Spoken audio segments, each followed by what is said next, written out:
Since 2003, this is The Sports Source with your host, John Pennington. The Sports Source is presented by Junk Be Gone, Pipe Wrench, and the Garza Law Firm. The Sports Source starts now. Good Sunday morning. Welcome into the Junk Be Gone studios for today's edition of the Sports Source. We are here to cover yesterday's victory over UAB. Tennessee moves to 3-1 with that 56-24 win. We'll talk about the defense. Excuse me while I bite my nails. We'll debate whether or not it's really as bad as people are making it out to be. We'll debate a little bit about this offense. We'll show you some incredible numbers that you need to see. One, about the first strike offense coming back, meaning that early first quarter avalanche of points that Tennessee put on in 2021 and 2022 disappeared for a couple of years. Now it's back. We'll also show you, with Tennessee heading on the road in the SEC, we will show you Josh Heupel's numbers on offense at home versus the road. And there is a difference. We'll also discuss with three guys who played down there in Starkville the cowbells and how much trouble that could cause for Tennessee when they go to their silent tempo mode. We got a lot to cover. Let's get into it. First segment of today's show brought to you by the Garza Law Firm. And as I said, the Vols are heading on the road next week, and you'll see how much that impacts them when they are on the road. The road affects a lot of things. So if you find yourself in need of legal assistance, be sure to get a hometown attorney, not some guy who has to come on the road from Memphis or Birmingham, because they advertise in Knoxville like they're located in Knoxville. You just have to do your research because they're not here. You need a hometown attorney, and no one's better locally than Marcos Garza and the Garza Law Firm. GarzaLaw.com to learn more. Get in touch with them this week if you find yourself in a legal bind. All right. Want to welcome in the panel for today. We have Jimmy Heins right there. We have Josh Ward. We have VFL Marlon Walls. And we got Bob Hodge right there. We got 3 or 4 more other guys waiting to get in here today. Okay, the Vols knocked off UAB, and it was worse than the final score appeared. It was 56-10 in the third quarter, and 3 of the 10 were off a muffed punt. Tennessee jumped on UAB early, and it looks like they are back to their old ways. Jimmy, you and I did a thing on the Sports Source Digital Network 2 months ago talking about what has happened with this first strike offense. We threw out a bunch of different possibilities. One of the possibilities was, well, the quarterback play. Yeah, I think it may be the quarterback play. Let's take a look at some numbers now. All right. First, there's the points in the first quarter by season, 190, 141, 110, 102. You see it drop off. Now you got 62 through 4 games. Look at the average first quarter points. 14.6 down to 10.8 in 2022, then to 8.4 and 7.8. It's 15.5 right now. So you have jumped back up there. Average first drive yards. You're averaging 72. It's four drives is what you've had, but you're averaging 72 yards on those 4 drives. Last year, the entire season, 13 games, you had 4 scores. You've already got 3 in 4 games this year. Jimmy, I'll just start with you. Was this all about the quarterback? Is that it? It's a whole lot about the quarterback. By the way, I think it's actually 21 points in the first quarter on average, unless I did my math wrong. Maybe it's wrong. They're scoring a ton of points. And I remember 2 games into the season, Nick Saban said Joey Aguilar is the perfect fit for this offense. With a sample size of 2 games, I got a feeling somebody at Tennessee told him Joey Aguilar is a perfect fit, and he repeated it. Yeah. So, and he has been a great fit. I also think the scripting of plays has been really good. You wondered, has Jim Chaney helped in that regard? Yes, we just found out this week he's working as an analyst over there. Correct. So is Seth Luttrell, who came in offseason. But I think Aguilar, he does look like the perfect fit. He has had no trouble with in understanding the defense and going up tempo and whatever he needs to do in executing what they're doing. I think he is the primary reason that this offense is clicking the way it is. Josh, the first quarter thing, I mean, if you remember back 2021 and 2022, it got to the point where we would sit there and say, "Ooh, we hope they got enough points early," because it then becomes like a normal game slog. But boy, early is when you need to jump on them. You're doing that again. Do you agree that it's 90% Aguilar? Yeah, he is so much of it. So Chris Brazel's better than a year ago, so that's part of it. I think the wide receiver group, the big play potential is more evident with this group. Maybe more consistent protection along the offensive line. But all of that is greater enhanced by the quarterback play. So the ability to hit balls down the field, Chris Brazel's chance to go up and make a play. Every throw is maybe not perfect in stride on the way to the end zone, but it's about giving the receivers a chance to go make a play, and Joey Aguilar has done that, I think, far better than what we've seen in the last couple of seasons. And they've also made changes to the offense, whether that's Cheney, Luttrell, Halsley, Heupel, whoever. It's no longer just, okay, well, we put the two guys way out at the edges and that's all we got. And if you stop that, we don't have a counterpunch. Now they've spent the offseason building counterpunches into this thing. How much of this is Aguilar? How much of this is other stuff? The fact that your first quarter is back to being an avalanche quarter. Right. I'm going to say other stuff. Again, like I said it a couple of shows before. I think Josh Heupel's coaching with a chip on his shoulder. He is out to prove that he is a offensive mastermind and that his system does work. We talked about it this offseason where they said the offense is going to look different. That right there was a sign to me that Josh Heupel's kind of like analyzed the last 2 years and say, you know what, I think we can do some things better. You're seeing more formations, you're seeing more shifts, more motions. Motion again. Yeah. So I think it's more of a the other stuff as far as Josh Heupel getting a little bit more creative in his play calling. Bob Hodge. I'm going to go it's 50-50. 50% of it is you got a quarterback that works. 50% is everything so far looks better. Every other position group looks better with the exception of running backs where you're good. Last year you were great with Dylan Sampson. You were great at running back. Well, okay, you've fallen off to, hey, really pretty good. So to me it is the quarterback fits, but everything else at this point through 4 games looks like it's better than it was last year. And healthy at receiver. Healthy at receiver. Yeah, Aguilar's gotten off to great starts, and the only exception was early against Syracuse. He misfired on a few passes early in that game. Otherwise, I mean, the 14 for 14 against Georgia is ridiculously good. Had a great start against UAB. He has really been accurate and on fire to start these games as well. You look at Heupel, we talked about it a few years ago, you know, some coaches script plays, and obviously, depending on the situation, you're not just going to, well, no, this is what we scripted.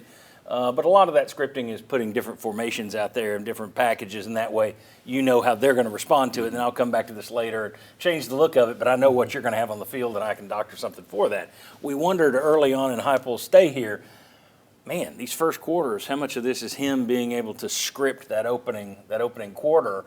And talking to Dane Davis on the digital network this week, former Vol, he's like, he really doesn't script that much. It's just they go into it as really the first drive, and that's about it. So it's not one of these things where we have 15 plays that we go through. But I do think it is a mix. I mean, Aguilar looks like the biggest chunk of it. It's impossible to look at this and not say the quarterback and an accurate quarterback. Talking to Justin Hamilton, our former colleague here, who was a defense coordinator, he's now cornerbacks coach for the Patriots. He was talking about the fact that one of the things you missed the last 2 years was just how accurate Hooker was on those short throws. So instead of 2nd and 8, it's 2nd and 4. And you can keep going, keep moving fast. And Aguilar is back to that, I think. Let's talk about the defense. There was a lot of people yesterday who were not happy with the fact that Tennessee gave up 24 points to UAB. I went in expecting to give up 17. They gave up 24. I look at it, though, UAB, in their first 7 drives in the first half, only one went for more than 20 yards. So they had one drive longer than 20. Second half, they had 7 drives. Only 2 were longer than 25 yards. 109 of their 394 yards, so a quarter of their offense, basically, more than a quarter, came in their last 2 drives in the fourth quarter. I wasn't freaked out yesterday. Now, we're going to do another segment where we talk about the defense overall. But yesterday, you're getting a lot of freshmen in there. They got 14 points at the end of this. It was 56-10 at one point. I'm not worried that much about yesterday's performance. Am I wrong, Marlon Walls? I would say, like, me watching the game, the biggest thing I noticed was there's a lot of cushion that we're giving those receivers. Now, UAB did some things formation-wise to kind of get some guys open, but I did not like the cushion we were allowing them to have. I think we all would have beat Chuck if we tightened down on the receivers a little bit, but, like, they kept drives going because we allowed too much cushion. I don't like our defensive backs playing too far back. I know we was playing some zone, probably trying to protect some guys, trying to help out the freshman corners and all the rest of that sort of stuff. But for me, from a defensive standpoint, I ain't like all the cushion. Let's go ahead and suffocate them, put 70 on them, and get out the game. Bob. I think people lose sight of UAB still had its starters in the fourth quarter.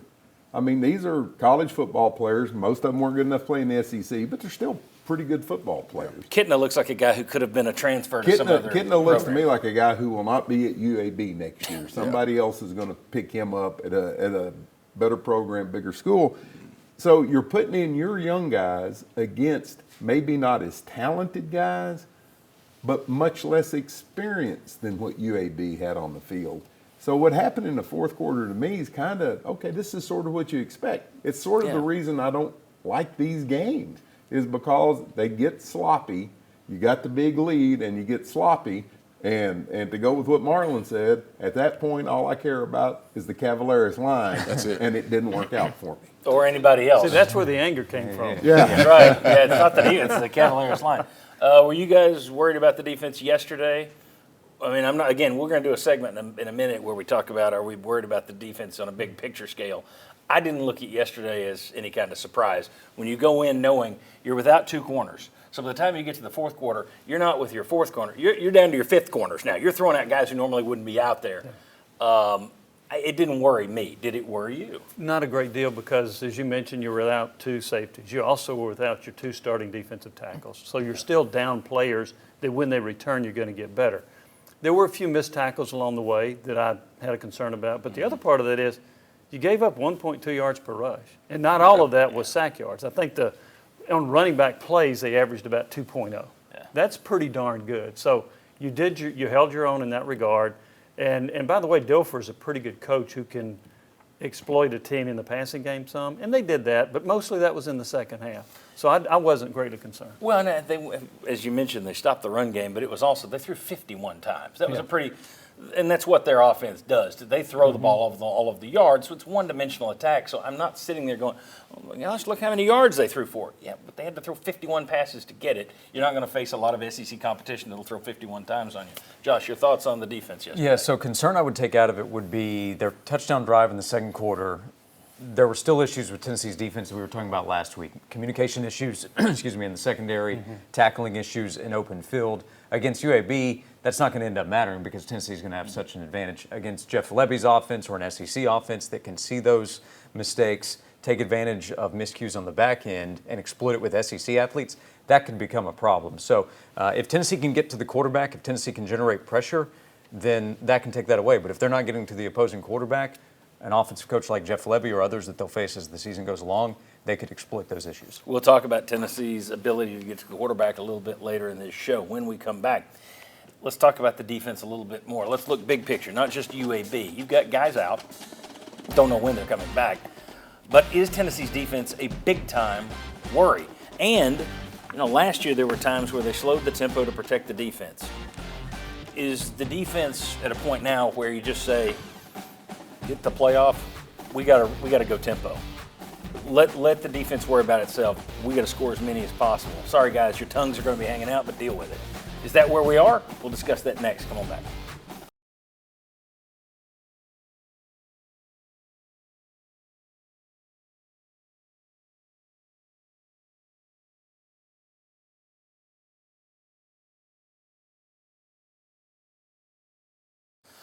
Welcome back to the Sports Source. This segment brought to you by E.G. Heins Company. You know what it takes for a business to last 105 years? It takes a commitment to the community. It takes a family that is determined to deliver the best product possible and the best service possible to their clients. And that's what Gordon Heins and his family and his predecessors and the folks who follow him, his kids who run the business alongside him right now, that's what they're going to do. And heck, probably grandkids down the line. A.G. Heins Company, if you've got a building project, you start it with them. They've been doing it for East Tennesseans since 1920, since anyone can remember. agheins.com to learn more. Okay, let's welcome in the next wave of panelists. VFL Sterling Hinton, VFL Daniel Hood, thanks to both of you guys for being here. Chuck Cavaleras, fresh off a huge win at the casino this week. We needed it, John. We needed it, man. Yeah, last week was bad, but boy, this week was like, we'll show you later. I don't know that we've ever had a week like we had this week in terms of the cash flowing from our wallets, the fake cash from our fake wallets into the fake casino vault. People don't know that. Let's take a look at the poll for today. What is your biggest worry heading to Mississippi State? And your choices are the annual road clunker, That's number one at the moment. Our secondary is rough. The next one is road noise impacting this offense. And the final one is worries. We'll crush them. We'll blast them. So you tell us what you're feeling going into this week. You take your smartphone, you point it at that QR code beneath the Hearthside Bank logo, and then you let us know your feeling. And I always enjoy that. Some of you, like I say, have already been online. You can go to sportsource.tv. If it's easier, SSDN TV. They both go to the same place. That's Sports Source Digital Network. SSDN.tv, and then go to polls, and you can play that way. We appreciate it, and let's watch those little bars move. The trouble with this thing, though, the thing that's frustrating is once you get so many votes, it's hard to make a move because once you get enough people in there, it doesn't move a lot. But keep voting for us. It's moving right now. The annual road clunker is telling them to lead. Okay, is Tennessee's defense a serious concern, gentlemen? Especially considering the fact that you've had 4 key players out, McCoy, Gibson, Hobbs, Moy. In the portal era, depth is tested anyway. It's stressed when you lose 2 guys at the same spot, and that's what you're dealing with at Tennessee right now. Versus UAB, he had that 56-10 lead. They had to throw 51 times and become completely one-dimensional. You look at Syracuse. Tennessee beat them. They put some points on Tennessee. They had that last drive late where they added up some points. Right. But you look at what they did putting 34 on Clemson yesterday. Clemson had given up no more than 24 in any of their 3 previous games. Now I'm looking at it saying, well, okay, isn't this defense performing about like what we would think when you take those bodies out of it and figuring who you're playing? But last week, you were upset about the defense. Well, you were ticked off. So I'm allowing you to rip the hell out of the defense, Chuck. No, I mean, look, I thought you were one fourth quarter stop away from winning that game 62-17 if you get the ball back. And then are people going to be so, upset about that? I guess it's just like you said, John, a little bit of the era we're in college football. And maybe the offense looks so good. And it's back to war. But it's explosive. We're getting all these plays. And then, you gave up a 61-yard touchdown pass. But you're walking it back now. I built this for you. It is a concern because we've seen Tennessee not be able to set the edge. We've seen the problems with tackling in space. There you go. We've seen not being able to cover on some of these straight line routes that seem to be a problem for them. So, it is a concern, but look who you're trying to replace in the secondary. Maybe the best cornerback in college football, Ricky Gibson. Jacoby Thomas yesterday has a sack for Miami against Florida. We never say it enough about Will Brooks. You got a lot of really good players that it's going to take some time for these guys to settle in. Daniel, you played defense. How big of a concern is the defense right now? I'm concerned about the injuries. I mean, if you get those guys back, I think you got a good defense. But I think it'd be crazy to not be a little concerned with what's going on. You've lost 2 defensive tackles. You've got 2 cornerbacks out. Defensive line, I think, is the second most important position on the team. And against UAB, he had all day to throw the football. And, you had to play guys back in the secondary. And even your blitzes, you weren't really generating a lot. The one thing that I am very hopeful about with this is the second game that you've had a turnover, return for a touchdown, the punch out by Boo Carter. Yeah. And so having a big scoring defense is huge, but I think it's right to raise a little concern. Sterling, concerned about defense? I'm not concerned at all. But I know we got a defensive coordinator that's going to dial it up. And we got some blitz factors we haven't shown yet. We got a lot of speed in that defense. I like to get everybody healthy. But I'm not as concerned as most are. Because even when they did score, 24 points yesterday, whatever they scored. They got them in the fourth quarter. We had guys that deserved to get opportunity to cross the line to get in the game, and 14 of them was against them. So I'm not concerned. I know we got a lot more to come out. I know our D coordinator and our D line coaches, our linebacker coaches got stuff ready to ride. I know Martinez is going to do well with the DBs. I'm not concerned, but that's just me. Okay, Bob, hold off. I know you're concerned. I'm going to change the question on you. Just nod and say, yeah, you're concerned. Okay. So here we go. I asked Marlon Walls and Ollie Lane on our Saturday kickoff. We do a pregame show, 11 a.m. WATE every week before the game, and I asked them yesterday about going to tempo. Did they pull back the tempo against Georgia to protect the defense? It's also possible they pulled back the tempo to protect their offensive line. I think that may be it. And the rotation there, those guys get gassed. But anyway, should they worry about protecting the defense? Or should they just put the pedal to the metal and let the chips fall where they may, because its offense is going to get them where they're going? Here's that segment very quickly from yesterday's show. In terms of making the playoff, is Tennessee better off trying to win games 50-40 or 24-20? When you've got all these guys who are out on defense, I don't know when they're coming back. I'm leaning toward 50-40. I think any opportunity that you got, you run that tempo full speed, because that's what's going to get you points. And at the end of the day, you just got to have your defense keep up with you. My answer to that question is, if I can do that to Georgia, I'm pretty sure I can do that to Alabama, I can do that to Florida, I can do it to Oklahoma. So if you're in a position where, like, we have to literally drag this defense across the finish line, if it gets us to the playoffs, especially with our lack of depth, and you're missing McCoy and Gibson, and you know, we know on that side of the ball we're missing some of our guys. Yes, you go 50-40 all day long and drag that defense across the finish. The opposite of last year. Bob Hodge, what do you do? Do you agree with Marlon? Drag the defense? Just shaking my head, yes, because I think that's exactly right. Just go out and put every point up that you possibly can until your guys get healthy. I can understand protecting the defense that's not on your fifth defensive back here and there, but in this case, your offense looks like it's explosive. Let it explode. Quickly, Chuck, do you agree or disagree? I agree. Okay. At this point. These guys say all tempo, let the defense fend for themselves. You're a former defender. What do you say to that? I have to agree with him. And I think this defense is going to be a big play defense, and they're going to get burned a lot, but run the tempo. Hopefully we get an interception to get the offense more points. Shoot, as a quarterback, baby, I always want more points, baby. You better believe that. Go, go, go, go, go. You better believe that. In terms of getting these guys back, we're now a third of the way through the season. I don't think you're going to get Ricky Gibson back. In terms of Jermod McCoy, I don't know you're going to – if he does come back, I don't know. Yeah, he's probably not going to be the same guy you saw last year. It usually takes those guys a year to get confident in their legs again. Maybe he's the exception. He may be. But I'm not, and they keep saying, well, Moy could be any day. Hobbs could be any day. Yeah, well, it's been several days that he hadn't been in there yet. So this may be what your defense is. And it may be the fact that, then that's one of the reasons I look at it and say it may be time to just do 2022 again, and that is stomp the pedal to the metal. And if your defense winds up giving up 40, but you've got 52 at the end of the day, that's a win, baby. Don't worry about it. All right, when we come back, which position groups have been better than our preseason expectations? Which have been worse? We'll discuss that. We got much more to come, including a lot of numbers that are correct, that we've checked, that will be great later on. Come on back.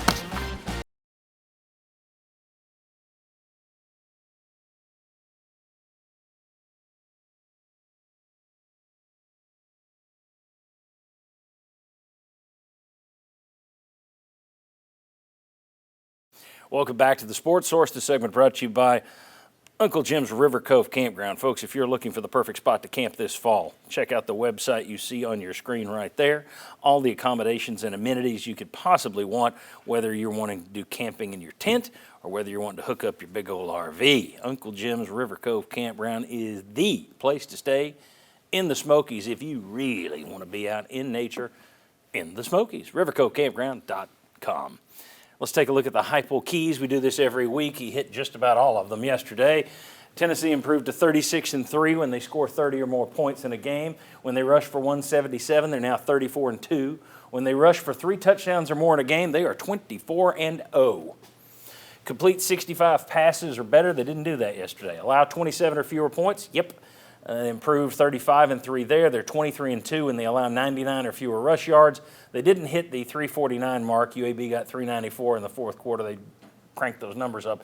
And commit 8 or fewer penalties. They're now 27-6 when they do that. So they hit 6 of the Heupel 8 keys that we follow. Those are the numbers at Tennessee since he arrived 4 games ago or whatever that would be. By the way, congratulations to Josh Heupel. 40 wins now at Tennessee in 56 games, and then he spoke after the game about how much he loves being here at Tennessee. Now, being the cynic, my first thought is, when's the last time you heard a coach come out and say, "Man, do I hate it here"? Yeah. Of course, he loves it here, I but think it did Dabo seem. Swinney came close. But it did seem very genuine. It did seem very genuine. 40 wins is, again, I said it last week. I think you've got your coach. Look at the poll, man, and we've had a change. Look how cocky Vol fans are.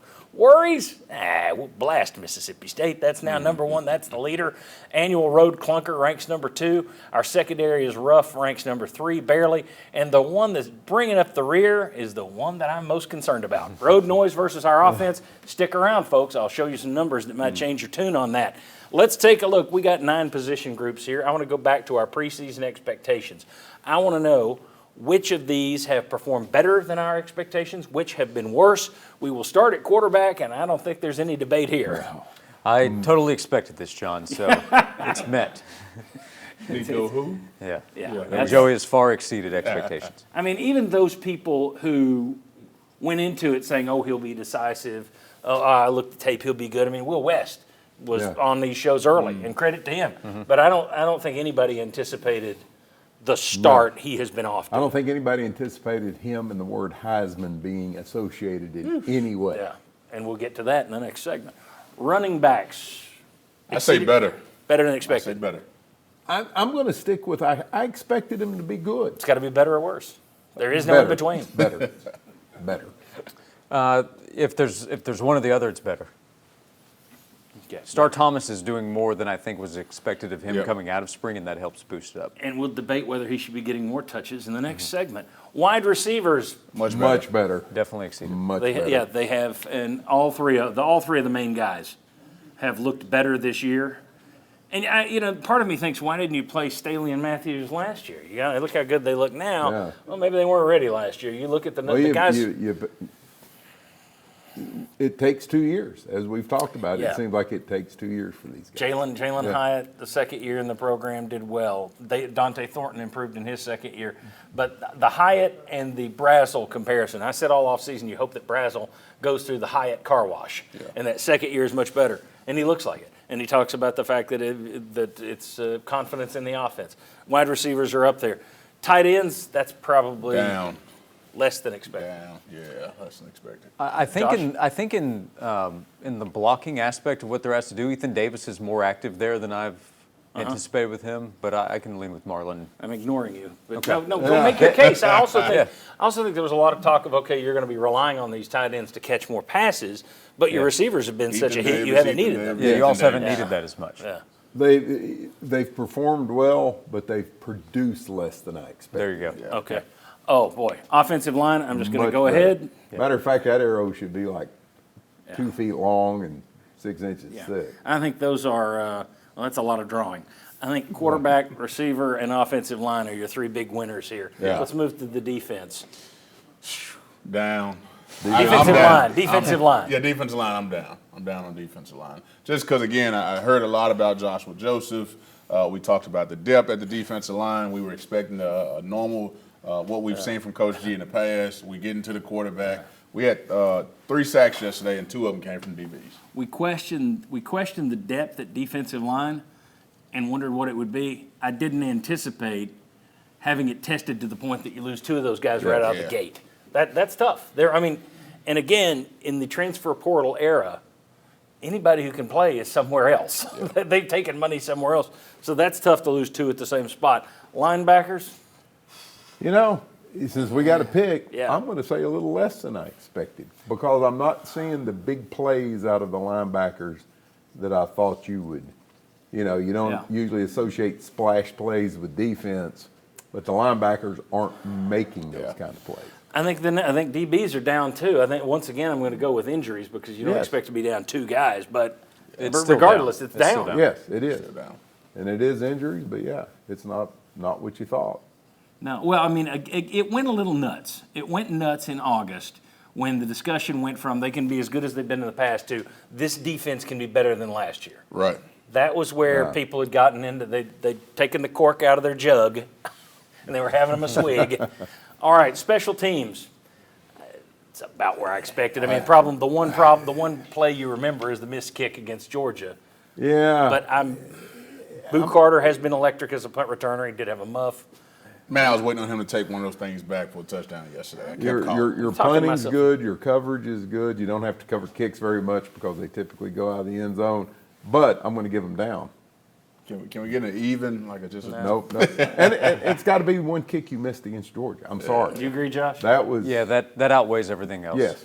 Yeah. I mean, you Sorry, were Max. lined up to do something you haven't done in almost a decade. Yeah, and I that still have cost you confidence the- in both Max Gilbert and Jackson Ross moving forward. I do think too. Ten- I think And I Tennessee is think strong in those overall, but- positions, but to the results to this point, yeah, the missed kick against Georgia, there's a question there. Well, at it's the a punt different return spot, the conversation boom or when bust we- with Boo Carter. Different conversation we make that kick last week than where we are right now. Yeah. All right, when we come back, what should the Vols running back rotation be? See, I told you we'd get to that. And also, is it time to crank up a Heisman campaign for Joey Aguilar? He's rising on the Heisman lists already. Should they do for Aguilar what they didn't do for Sampson last year? We'll discuss that next. Come on back on the Sports Source.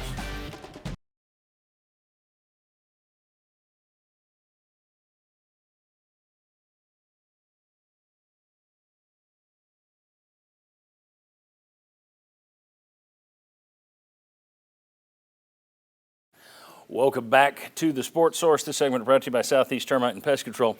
The weather's soon going to be turning cold, and you're going to start seeing more and more creatures trying to get into your home. I only see a couple of random spiders, a random spider or two trying to get in right there at the door. I don't like seeing random spiders. Don't know about you, but one spider's enough. Don't like them if they're random. I don't even like them if I've invited them. No spiders at all ever. So what I do is I get Southeast Termite and Pest Control out there, and they clean it up real good. They take care of my house. They could do the same for you. They go all over East Tennessee, folks. SoutheastTermite.com for a locally owned, family-owned pest control company that will take good care of you. Okay, let's take a look at the poll right now. It is still a win for those of you who think, please, Mississippi State worries. Well, we worry never. We'll blast them. That's 35%.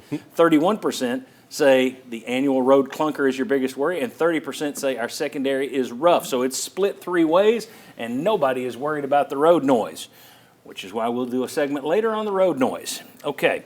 This is our Cover 2 segment, 2 questions for each pairing of guys. Jimmy and Daniel, here's a look at the running back numbers for the Vols so far, taken straight from utsports.com. So if there are errors, don't blame me. 38 rush attempts for Deshaun Bishop, 32 for Peyton Lewis, 42 for Star Thomas because he got a lot of those mop-up carries at the end of the Syracuse game. Yardage-wise, 272 for Thomas, 263 for Bishop. Rush per attempt, 6.9 for Bishop, 4.9 for Lewis, 6.5 for Star Thomas. Rushing touchdowns, all pretty even. Receptions, Star Thomas with 2 touchdown receptions. Jimmy and Daniel, what would your running back rotation be between these 3 guys? We're not going to count DeJuan Morris, who looks like he's going to be good in the future. But between these 3 guys, how would you rotate them? Or does it matter? Do you think they're interchangeable? It's good as it is. Well, you haven't played, except for Georgia, you haven't, I guess Syracuse is pretty Syracuse decent. is decent, yeah. I would go with Star Thomas. Now, I think Deshaun Bishop's a good SEC back. I think Star Thomas is better. Star Thomas is he's got more wiggle. Bishop's dropped some passes out of the backfield. Star Thomas is the best receiver among that group, in my opinion. And for the life of me, why he only played 2 series yesterday against UAB. He played the 5th series, scored a touchdown. He played the 1st series at the 3rd quarter, scored a touchdown on a screen pass. I think he's really good. I would go Star Thomas, then Deshaun Bishop, and Peyton Lewis. Yeah, and Jimmy and I got it exactly the same. That's the same order that I would go in. And, I mean, the biggest number there is he finds a way to get into the end zone. You've got 6 touchdowns for him, 3 for each of the other guys. And just a little play yesterday in the backfield makes a guy miss, spins, gets a 3-yard gain. He finds a way to get the extra yards. That's special. That's what you saw out of Dylan Sampson. That's why Dylan Sampson was number 1. You got to start Star Thomas. I agree. Go ahead, Jimmy. Finish. Star Thomas led his junior college team in rushing. He led New Mexico State in rushing. He led Duke in rushing. Right now, he leads Tennessee in rushing. I think he'll end up at the end of the year leading him in rushing, but I just think he's a quality back. I think he's more dynamic than the other 2. Yes. They're a little more special. Now, here's the thing. I think all 3 of those guys are good backs. Yeah. There's not no knock on agree, them. yeah. And clearly, it's not hurting them so far. Right. But I go back to the end of the Georgia game. I'm not sure why you took Thomas out and went back to Deshaun Bishop at the end of that game, because I think, to me, it looks like Thomas is the kind of guy who One carry, he makes a man miss, he's gone to the house. Yeah. I don't understand it. I wonder if it's a pass protection thing. I wonder if it's a practice thing. But Ollie Lane, you brought it up on the digital network a couple of weeks ago. Ollie Lane and I are texting back and forth. It's like, why is he not getting more carries? Please explain this. It's interesting. Star Thomas looks like the guy to me. Daniel? The only thing I'll add is just you can't coach vision. He's able to see the defenders and make the move that's needed. Josh and Marlon. Joey Aguilar is completing 66% of his passes, 1,124 yards through 4 games, including 370 against Kirby Smart. 12 touchdowns, only 3 interceptions. One Heisman poll had him 5th in their odds at this point. My question, should Tennessee begin a Heisman campaign for Joey Aguilar? Last year, famously, they did not for Dylan Sampson. He winds up being the SEC's Offensive Player of the Year. He gets no national recognition, really. Doesn't get a New York invite. Might not have anyway. But from a recruiting standpoint, I don't know why you don't do these things. Gentlemen, should they be opening a campaign for Joey Aguilar? Marlon, I would say plan a campaign. It's too early to launch. You got to win a game in the SEC first. They have bigger games coming up in the season. Winning? But you can start to put some plans together because the numbers are already starting to pile up. So I'd say it's too early, but if the team success continues to come with Joey's numbers that I think will be there, then at that point, yes, go all out. See, I was going to say the same thing. I was going to say, all right, get through some of your SEC schedule. Let's see how he performs. But I'm flipping that, though. Okay. All right? Let's go roll this thing. Get it going. Any publicity you can is always good pull publicity. It back. Yeah. Any publicity is good publicity. And then also, like, it's fun, man. It's exciting for the team. It's exciting for Joey. It kind of put that little pressure there a little bit, and hopefully he steps up. He walks in the building a certain way. I know as defensive guys, I was part of one with Eric Berry where we kind of got it going. Man, it's fun. It's exciting. Let's roll it. Get it going. Yeah. Okay, full tempo on the campaign. Put it all out there. Put it all out there. To me, it looks like a recruiting boom. If you can sit there and other players, high school players, are looking, and every year it's like, oh, you thought we were the wide receiver group with Jalen Hyatt? No, we're the running back group. And then the next year, oh, you thought we were about the running backs? Oh, no, we got this quarterback who's the talk of the town. I just don't see the negative to it. You're probably not going to win it because Tennessee's always cursed to finish second in those things.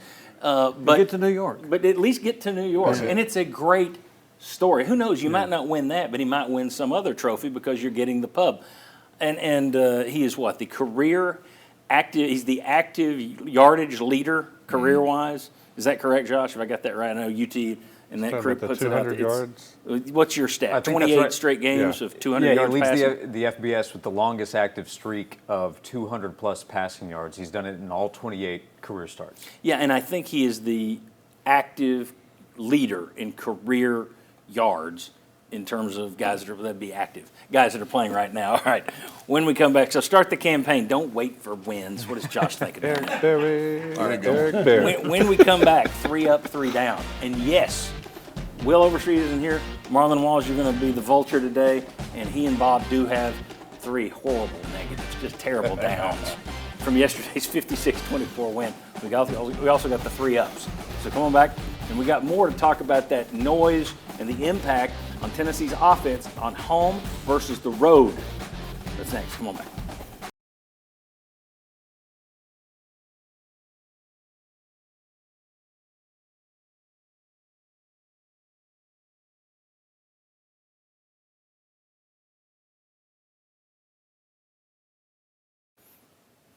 Welcome back to the Sports Source. This segment brought to you by Madisonville Marine. Customer service, huge selection, prices you can't beat. Yep, they've got it all. One place. Joe Special and his team down at Madisonville Marine have been doing it since 1976. Folks drive from as far as Georgia, North Carolina, Middle Tennessee, all over the place, and they actually shop and have boats shipped to them across this beautiful nation of ours. Literally, why would you do that? Why would you buy from Madisonville Marine at madmarine.com and have it shipped to California or Florida? Because the prices and the selection can't be beat. There's no better place to buy a boat than Madisonville Marine. Sunshine Sterling. Willie Rain Club. It's time for 3 up, 3 down. This is the Sports Source. All right. We've got Marlon Raincloud filling in for Willie Raincloud. Let's take a look at the final poll results. Let's see where you wound up.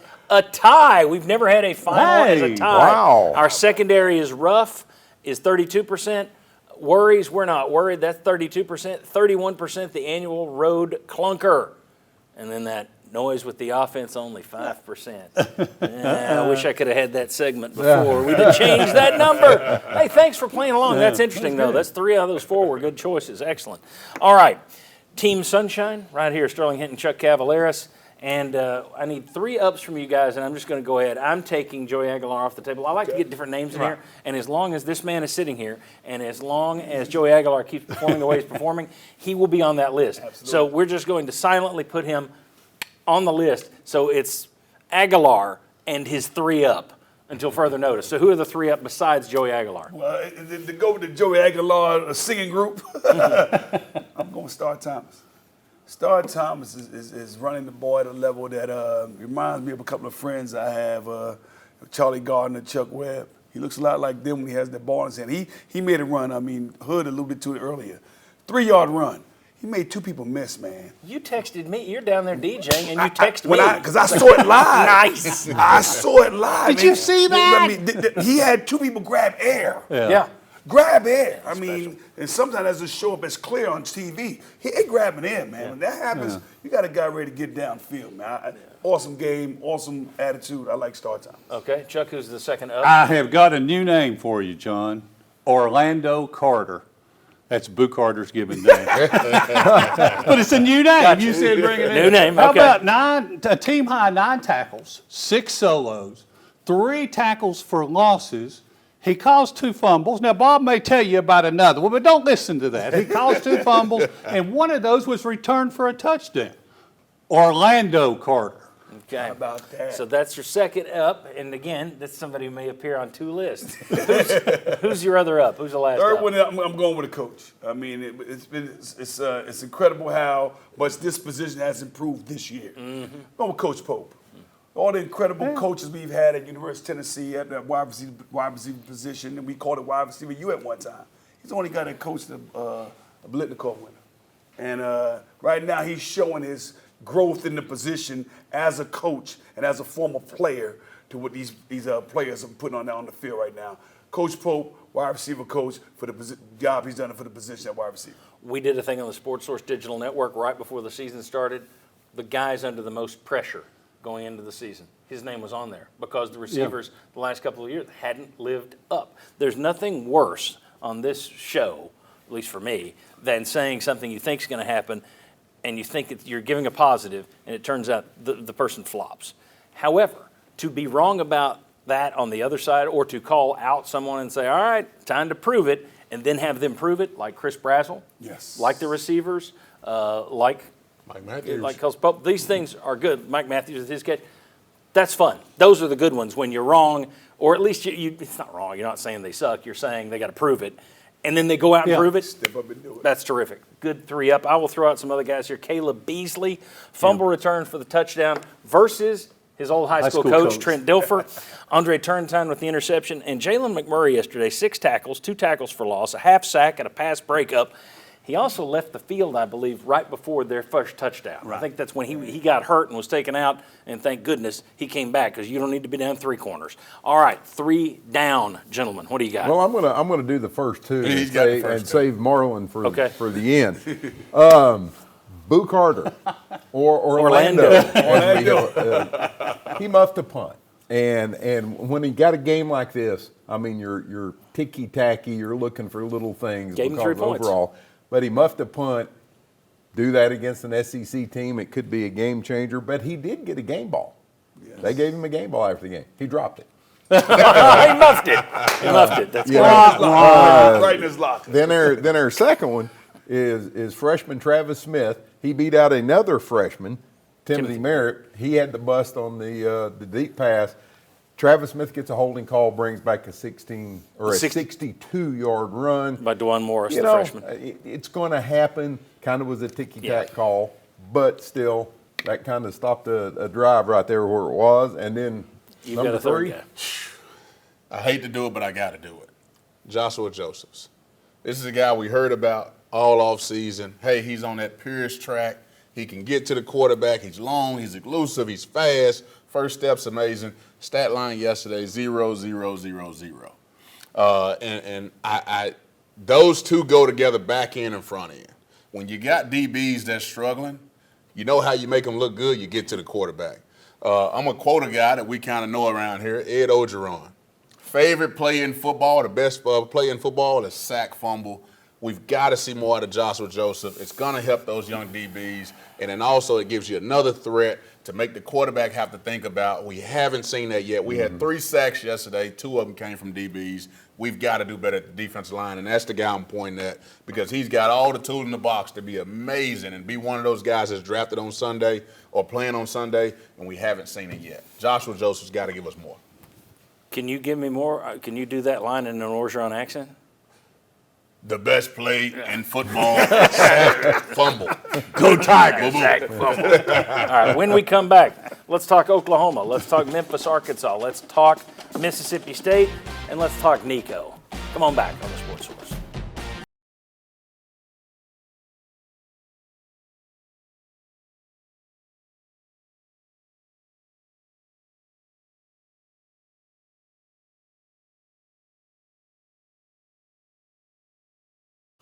Welcome back. This segment of the show brought to you by Hearthside Bank. Tennessee has a winning tradition in football. Hearthside Bank has a tradition of trust when it comes to the finances of people across East Tennessee and Southeast Kentucky.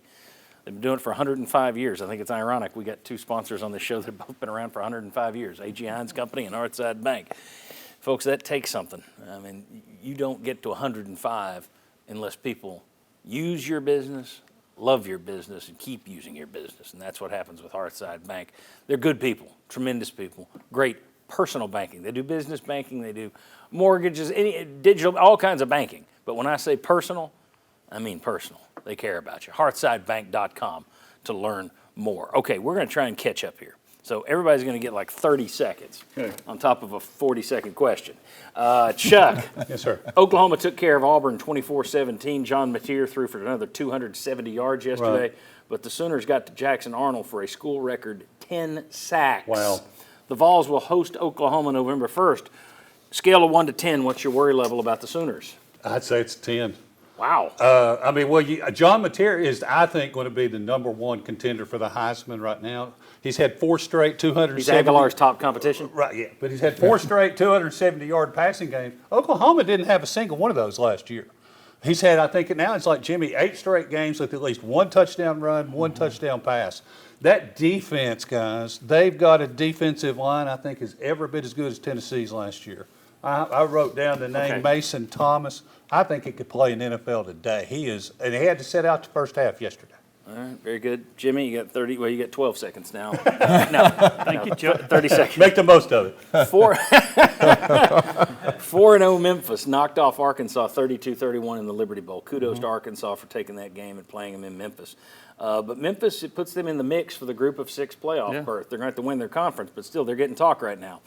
If the Vols and Tigers both made the playoffs and had to play each other, which would be more true? Danny White would love the opportunity to spank them and knock them out of the playoff. Or Danny White would hate the possibility of losing to Memphis.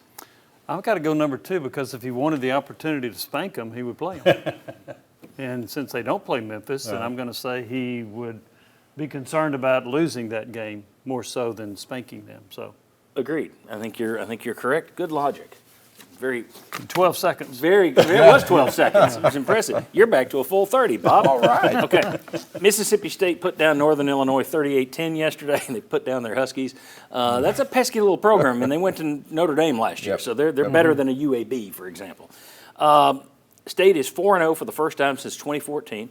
Quarterback Billy Shapen in Jeff Lebby's offense, it's the veer and shoot. He's the one that taught it to Josh Heupel. Billy Shapen, in 2 years in Starkville, has completed 69% of his passes for 14 touchdowns, 3 interceptions.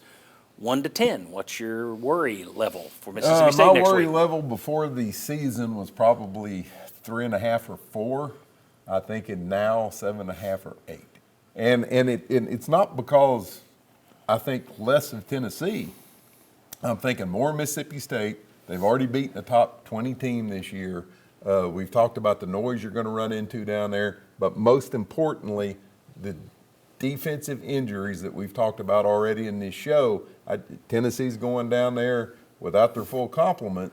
So I think that crowd, I think this will be the biggest game for Mississippi State outside of Ole Miss in quite some time, because you've got a chance to go for your second top 20 win of the season and get to the 5-0. They're also very confident, Mississippi State is. Yeah. Okay. All right, last one's mine. I have been feeling sorry for Nico Iamaleava. Nico didn't play this week. That's why we didn't do the comparison graphic with he and Aguilar. I've been feeling bad for them. I think his father made the decision, and I think the kid got hosed in it. But as soon as his coach got fired last Sunday, stories start popping up everywhere that the Iamaleavas are once again looking to transfer. And at that I say, they're fools. I mean, at that point, and the only people that would be bigger fools is whoever the next group is that signs them. Because at some point, you have to show, so if you're a quarterback, do you not have to show, hey, I can make it through the tough times? When the going gets tough, the Iamaleavas get going. So to me, this is, if I'm some school and this kid his parents are selling him to you, there is no way I would sign this kid. Make him stick it out at UCLA. Show us that you can tough it out. But I know that's not going to happen. Somebody will pay him to play somewhere else. Why? I believe it's attributed to P.T. Barnum. There's a sucker born every minute. All right, when we come back, we'll show you Josh Heupel's offense at home versus his offense on the road. Are the cowbells, clang, clang, clang, going to make a roll, or going to make the road a little bit more difficult for the Volunteers? We'll discuss it next. Come on back.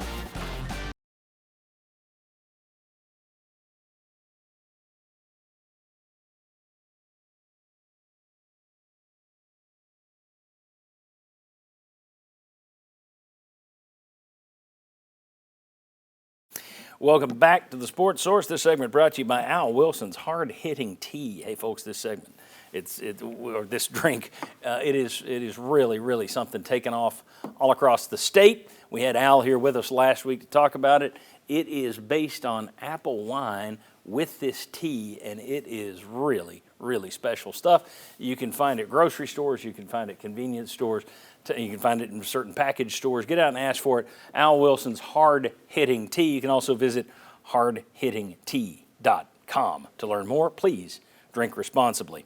Okay, we all know that after 4 years, Tennessee's offense doesn't look as good on the road as it does at home. That's probably true for all offenses. But boy, when you look at the numbers, there's a big gap between Heupel's offense at home, Heupel's offense away from home. Take a look at these numbers.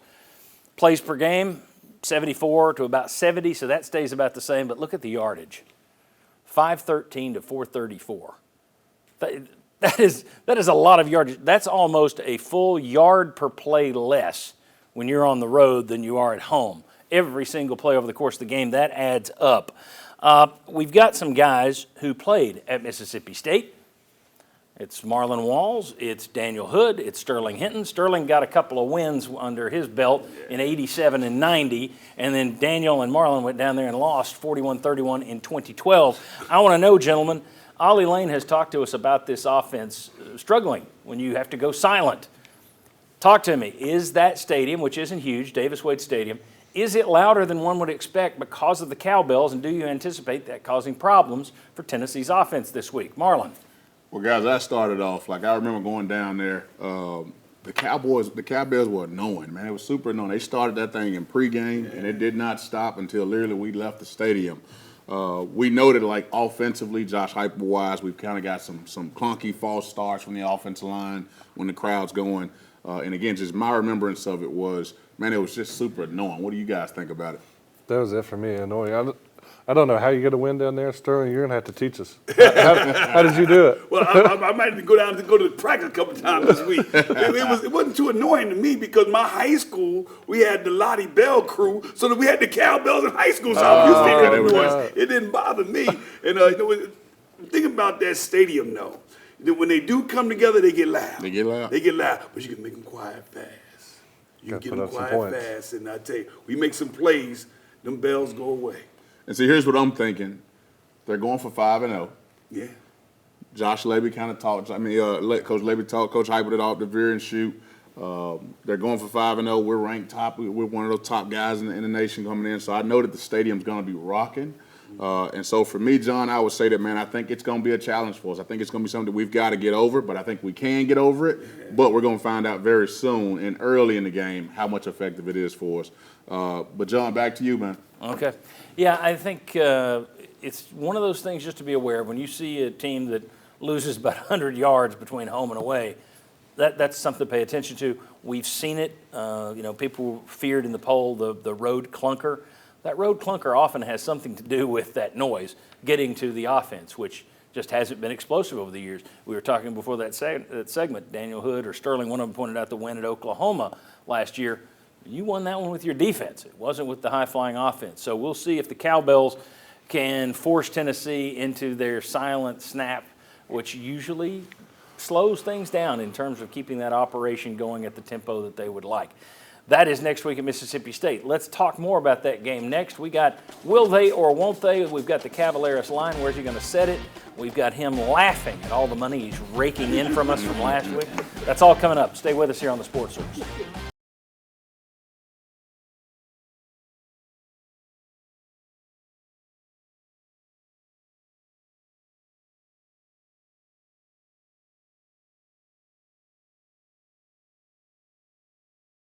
Welcome back to the Sports Source. This segment brought to you by Safety Systems. You see that logo on your screen, folks? There's a reason. You also see that logo all over East Tennessee. It's in front yards, like mine, in business windows, business doors. That's because Safety Systems has been providing top-of-the-line security systems all across our region for decades. Call them this week to upgrade your security system. They also do great home automation packages, communication systems for your business. SafeTsystems.com. Okay, we have our normal media guys are still here, and then we've got our three VFLs ready to be doing the thumbs up. They're waving their thumbs at you right now. Okay, so we got 4 questions here that we will race through. Question number 1. Tennessee recorded 29 sacks last season in 13 games. They've already recorded 15 sacks in just 4 games this year, so they are more than halfway to the sack total from a year ago. Will the Vols, gentlemen, record at least 3 sacks versus Jeff Lebby's version of the veer and shoot next Saturday? At least 3 sacks for the Vols. We get a no, we get a yes. Marlon is the deciding factor. He goes no as well. Marlon, you were the last one in. Why do you say no? Joshua Josephs. We got to get there. Got to get there. Pressure on Joshua Joseph. Yeah, Joshua Joseph, man. I think he's a talented kid. I think he's got a lot of upside. He's got to believe in himself to get to the quarterback. Daniel, why do you say no? What we saw against UAB, you've got the injuries, two defensive linemen out. Yeah. Right now, I'm just not confident in that defensive line group. Sterling, why are you saying yes? Simply because you're Sterling. We got a few more exotic blitz packages I'm waiting to see. They're coming, baby. I'm ready. Because you're Sunshine Sterling. That's why you're saying yes. Chuck, will they get 3 sacks in state? I don't think so. But I think the offensive line there is a weakness as far as allowing sacks. Okay. Tennessee and Mississippi State are averaging a combined 93.8 points per game this season. Will the 2 teams combine for at least 70 points next weekend? BFLs? Yes, yes, yes. Everybody says 70 points. Pay attention to that, Chuck. I will. That's interesting when you're setting the line. Josh Warden, will the 2 teams hit 70 combined? 70 combined, that's 35 per. I'll say yes, the Heupel-Levy show will show up and start. A lot of offense. Yeah. Okay. Put me down for yes. Everybody going with 70-plus points next week. All right. Next one. Mississippi State is averaging 263 yards through the air per game. The Vols are allowing 279 yards passing every game. Will the Bulldogs throw for at least 275 yards against the Volunteers? Yay, yay, yay. Ooh, we got to get Sterling. Why? I mean, this offense is explosive. 275 yards is not a lot of yards. I think it's points. I think we're going to get 70 points. Tennessee have 50, they'll have 20. Jimmy, will Mississippi State throw for 275? I think they will, because I think Tennessee's going to score its fair share of points, and Mississippi State's going to have to throw to stay with them. And also Mississippi State's run game is just okay. Yeah. So, yeah, I think 275, it'll be over for State. How much do we hear the name Ty Redmond next week? Because you know Jeff Lebby's going to dial it up and try and attack him. A lot, like Georgia did. Yeah. So, yeah, I think we'll hear his name a lot. He needs to play better, certainly than he did against Georgia. Okay. Speaking of things we're going to hear a lot, here's the last one. The game will be at 4:15 on the SEC Network. And if you watch any SEC Network game that they do from Starkville, they don't say Starkville a lot. They say Stark Vegas over and over and over and over and over. So my question, between the kickoff and the final gun, will the SEC Network announcers use the term Stark Vegas 9 times? At least 9 times. My VFLs say no. I don't know. Yes, no. Okay. Daniel agrees with me. Sterling's just trying to show me up. Why'd you say no? How come you guys say no? I say no because he'll say it a couple of times, it'll be funny, and he'll stop. They didn't yesterday. Daniel. No, it just seems like something they would do over and over and over again to beat a dead horse like a cowbell. Daniel wins. Daniel's the big winner. All right, very good. When we come back, it was a bloodbath at the Chucky Casino this week. Some of us just lost our shirts, our wallets, all we could lose. And Chuck just raked in the cash. He had a big grin on his face that we'll show you. But also, we'll do the picks for Mississippi State and the Vols. Where's he going to set the line? Since everybody thinks they're going to score 70, how much is the space going to be between those two teams? That is next. Come on back on the Sports Source.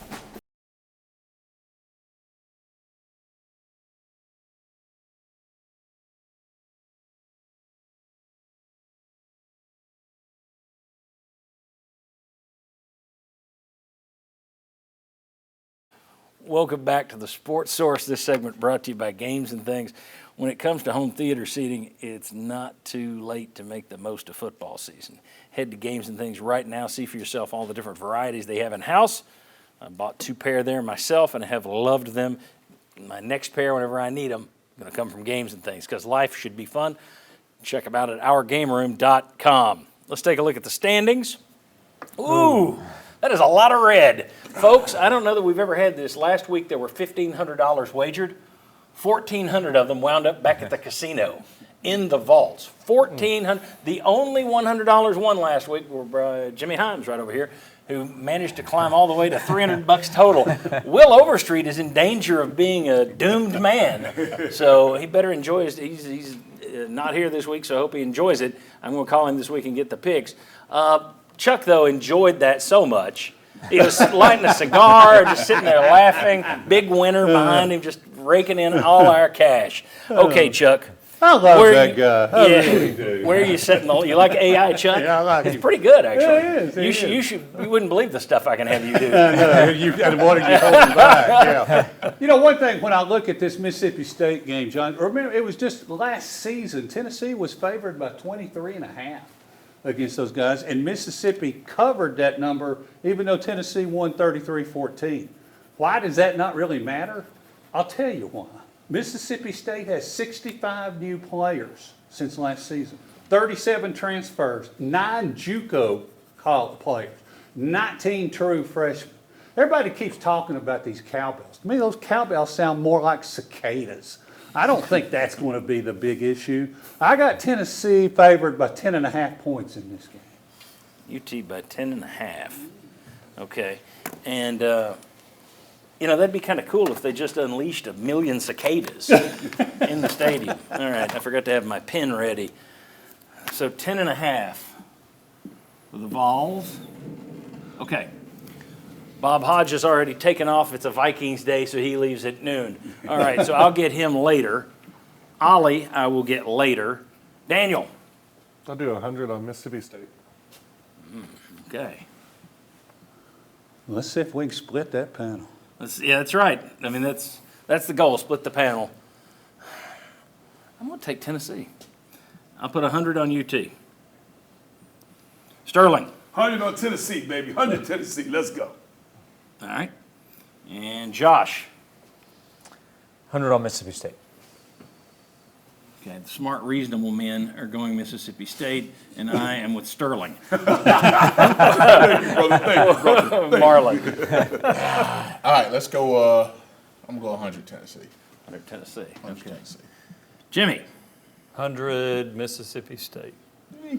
You split the panel, Chuck. Yeah, good line. All right. And then I will get an answer from Mike Stoll and Will Overstreet, Ollie Lane, Bob Hodge later. Good job splitting the panel, as everyone else has said there, Chuck. Got about a minute and a half here. Injury stuff, let's talk about that. I mentioned it earlier. I don't think Ricky Gibson's going to be back. I don't know about Jermod McCoy, probably not back for this game. You haven't heard that. There's nothing that suggests he would be back for this game. We'll see. Can always surprise us. They continue to say that David Sanders is a unique situation and he's chomping at the bit to be ready. Okay, I think we say the same thing we did last week or the week before. If he gets in, you're certainly not starting him. You're playing him some sort of depth role there to get him his first snaps. But I would be concerned. I mean, it's an SEC game. It's not the way you want it. You would have loved to have had him against ETSU, UAB, Syracuse, so you'd have a little bit more idea of what's coming. And then you got Jackson Moy and Devin Hobbs. If anybody's coming back, it would be those two first, I would think. But I'm not counting on it. Your thoughts on Tennessee's injury situation? Got about 15 seconds. I think it's a concern because, in part of the reason Tennessee's pass rush hasn't been quite as effective is they haven't had the inside push from those two starting tackles. So I think that's hurt them. The injuries in the secondary concern me because I think Mississippi State's really good at throwing the football. So I think defensively Tennessee's going to have some struggles against the Bulldogs. Okay. I'm not hearing our music, so I don't know if are we within 30 seconds or not. It started. There it is. That means we're within 30 seconds, folks, when that music kicks in. Thanks to all these people for being with us. Thanks for you for watching. Thanks to our sponsors. Get out and see them. And we'll see you on the Sports Source Digital Network all week. See you on the Saturday kickoff then.